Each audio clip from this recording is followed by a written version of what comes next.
आज हातमा लाल पूर्जा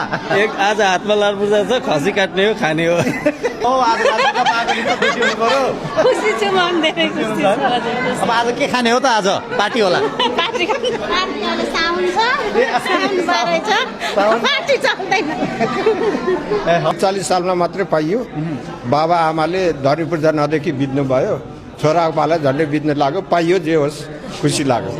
जस आमा बुवाले देख्नु भएको सपना छोराको पालामा छोराको पाला भने झन्डै अन्तिममा आइलाग्यो अब नातिहरूले चाहिँ ढुक्कका साथ बस्न पाए अब नातिहरूले चाहिँ ढुक्क खर्च गरेर पाइयो हैन अब चाहिँ आफ्नो निजी भयो जग्गा अब उठ्ने डर भएन धेरै खुसी छु गिरिमा पाइन्छ भनेर सोच्नु भएको थिएन आशा चाहिँ थियो तर यति छिटो पाइन्छ होला भन्ने थिएन कति वर्ष बसिरहनु भएको थियो जग्गामा